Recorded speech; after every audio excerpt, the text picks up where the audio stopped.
dibuat untuk memenuhi tugas UAS dari mata kuliah Filsafat Pendidikan Islam serta Manajemen Lembaga Pendidikan Islam.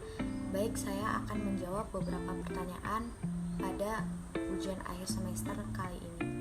Baik, untuk pertanyaan yang pertama adalah apa tujuan dari mempelajari ilmu filsafat pendidikan Islam dan apa pula pengertian dari filsafat ilmu pendidikan Islam itu tersendiri.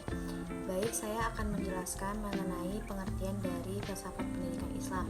Filsafat pendidikan Islam juga mencakup pemahaman tentang hubungan antara pendidikan dan pembentukan karakter, pengembangan potensi individu, pembangunan masyarakat, serta pemenuhan tuntutan spiritual dan moral dalam konteks Islam.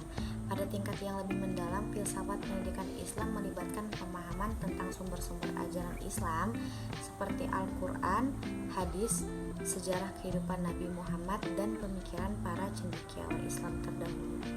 Lalu untuk melalui pemahaman komprehensif tentang filsafat pendidikan Islam, kita dapat mengembangkan pendidikan yang holistik dan seimbang yang mencakup aspek intelektual, moral, spiritual, sosial, dan fisik.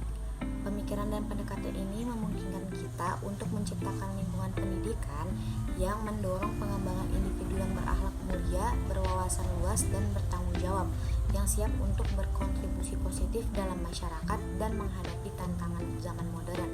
Dengan demikian, filsafat pendidikan Islam memiliki peran penting dalam mengarahkan pendidikan Islam yang berarti dan relevan. Adapun tujuan mempelajari filsafat pendidikan Islam yang pertama adalah untuk mendorong pemikiran kritis dan reflektif, yaitu mempelajari filsafat pendidikan Islam mendorong pemikiran kritis dan reflektif tentang pendidikan dalam perspektif Islam tersebut.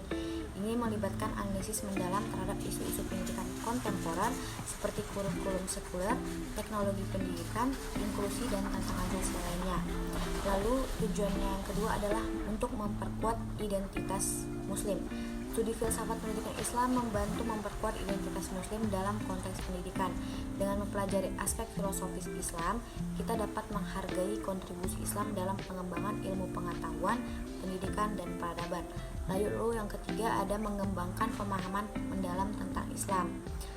Dalam pemahaman ini adanya akidah, ibadah, etika, dan prinsip-prinsip hukum Islam yang relevan. Baik, untuk soal pertanyaan nomor 2 adalah ruang lingkup dalam kajian filsafat pendidikan Islam dan filsafat pendidikan Islam jika dilihat dari segi ontologi, epistemologi, dan aksiologi. Dalam kajian filsafat pendidikan Islam, ruang lingkup mencakup pada wilayah atau aspek yang menjadi fokus dan perhatian dalam memahami lingkup ini mencakup berbagai hal seperti tujuan pendidikan Islam, kurikulum, metode pengajaran, peran guru, proses pengajaran, hubungan antara guru dan murid, dan sebagainya.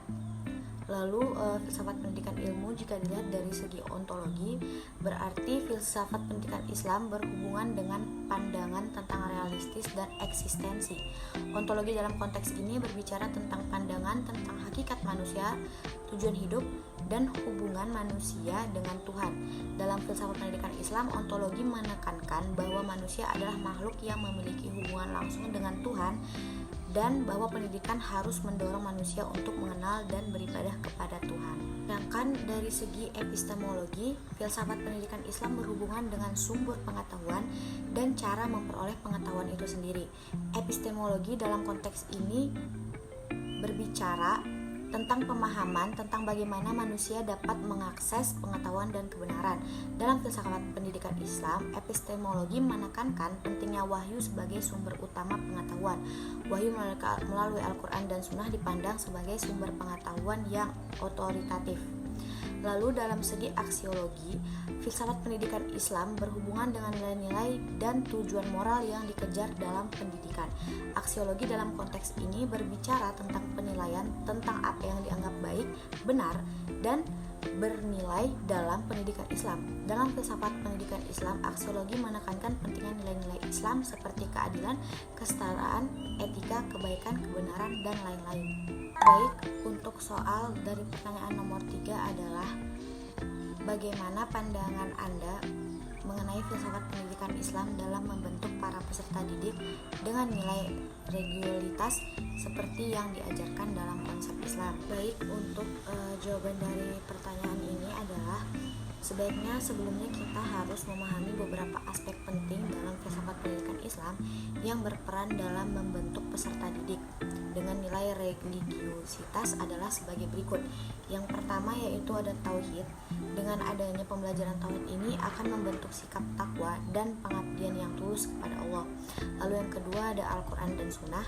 Al-Quran dan hadis ini dengan mempelajarinya akan memberikan petunjuk untuk membentuk sikap dan perilaku yang sesuai dengan nilai-nilai agama. Lalu yang kedua adalah akhlak mulia. Dengan adanya akhlak mulia ini akan membentuk kepribadian yang baik dan bermanfaat bagi masyarakat. Lalu yang keempat ada kasih sayang dan kepedulian. Siswa diajarkan untuk menghormati hak-hak sesama manusia dan menjaga keadilan sosial. Maka untuk pendekatan holistiknya adalah peserta didik didorong untuk memahami dan mengelola emosi mereka, lalu berinteraksi secara sehat dengan orang lain serta mengembangkan hubungan yang baik dengan Allah Subhanahu wa Ta'ala. Dalam kesimpulannya, filsafat pendidikan Islam berfokus pada pembentukan peserta didik dengan nilai religiusitas yang tinggi. Pendidikan dalam Islam mendorong peserta didik untuk mengembangkan ketakwaan kepada Allah Subhanahu wa Ta'ala, menginternalisasi ajaran agama, dan menjalankan nilai-nilai yang sesuai dengan kehidupan.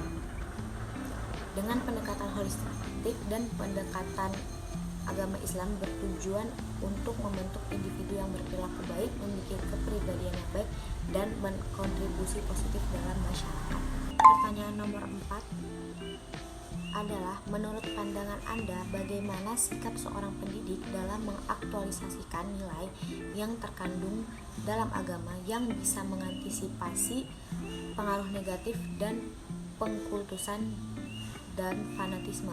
Untuk menjawab pertanyaan ini, yaitu sikap seorang pendidik dalam mengaktualisasikan nilai-nilai agama yang mengantisipasi pada pengkultusan dan fanatisme haruslah didasarkan pada prinsip-prinsip inklusivitas, toleransi, pemahaman yang mendalam, dan pendekatan nasional. Maka kita harus memiliki beberapa pandangan yang dapat membantu dalam mengatasi pengaruh negatif dari pengkultusan dan fanatisme dalam konteks pendidikan agama. Yang pertama adalah pendidik harus mengajarkan pemahaman yang komprehensif tentang agama. Lalu pendidik harus mengembangkan keterampilan berpikir kritis. Lalu pendidik harus menggabungkan pendekatan lintas mata pelajaran. Lalu pendidik juga harus menghadirkan contoh nyata. Lalu yang terakhir adalah pendidik harus membangun kesadaran tentang bahaya pengkultusan dan fanatisme itu sendiri. Secara keseluruhan, pendidik memiliki peran yang penting dalam mengaktualisasikan nilai-nilai agama yang menghindari pengkultusan dan fanatisme. Dengan mempromosikan pemahaman yang mendalam, inklusivitas, toleransi, berpikir kritis, dan interaksi positif, pendidik dapat membantu siswa membangun perspektif yang seimbang dan menjalankan agama mereka dengan bijak dan bertanggung jawab dalam tatanan sosial masyarakat. Pertanyaan nomor 5 adalah, bagaimana idealnya sikap seorang pendidik dalam menghadapi tantangan zaman seperti pada saat ini? Dalam menghadapi tantangan zaman yang mengakibatkan masyarakat cenderung mengabaikan moralitas dan ajaran agama dalam mencukupi kehidupan ekonomi, seorang pendidik dapat mengambil sikap yang proaktif berikut diantaranya. Yang pertama adalah membangun kesadaran tentang pentingnya moralitas dan nilai-nilai agama. Lalu yang kedua, membuat hubungan antara agama dan kehidupan sehari-hari. Lalu yang ketiga, menerapkan pendekatan kontekstual.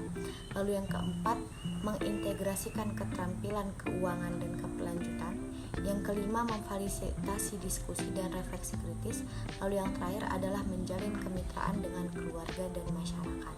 Maka pendidik perlu selalu memperbarui pengetahuan mereka tentang perkembangan sosial, ekonomi, dan politik yang sedang terjadi di masyarakat. Dengan memahami perubahan yang terjadi, pendidik dapat menghubungkan ajaran agama dengan isu-isu kontemporer yang relevan dan membantu siswa melihat bagaimana nilai-nilai agama dapat memberikan panduan dan solusi dalam menghadapi tantangan zaman ini. Lalu pertanyaan terakhir adalah bagaimana cara Islam menyikapi masalah interaksi manusia terhadap alam semesta melalui jalur pendidikan Islam? Baik, untuk menjawab pertanyaan kali ini, menurut saya adalah dalam Islam alam semesta dipandang sebagai ciptaan Allah yang indah dan sempurna. Manusia diberikan tanggung jawab sebagai khalifah di bumi untuk merawat dan mengelola alam dengan bijaksana. Maka dalam konteks pendidikan Islam, pengajaran tentang interaksi manusia dengan alam semesta penting untuk menciptakan kesadaran dan pemahaman yang tepat tentang tanggung jawab kita sebagai muslim terhadap lingkungan. Beberapa prinsip dan panduan yang diajarkan dalam pendidikan Islam terkait dengan manusia dan alam semesta diantaranya adalah yang pertama yaitu tauhid. Konsep ini digunakan untuk mengembangkan pemahaman bahwa alam semesta adalah tanda-tanda kebesaran Allah. Lalu yang kedua ada amanah, diajarkan untuk memastikan bahwa manusia memperlakukan alam dengan penuh kebijaksanaan, keadilan, dan keseimbangan. Lalu yang ketiga adalah konsep keseimbangan dan kelestarian. Konsep ini mendorong penggunaan terhadap keanekaragaman hayati dan menghindari eksploitasi berlebihan yang dapat merusak lingkungan. Lalu konsep yang keempat adalah pembelajaran dan penghargaan. Konsep ini digunakan untuk memberikan rasa syukur serta penghargaan kepada Allah atas karunia yang diberikan. Lalu yang kelima adalah tanggung jawab dan sosial. Konsep ini digunakan untuk menjaga keberlanjutan dan kesejahteraan lingkungan. Baik, hanya itu yang dapat saya sampaikan. Lebih dan kurangnya mohon maaf. Wassalamualaikum warahmatullahi wabarakatuh.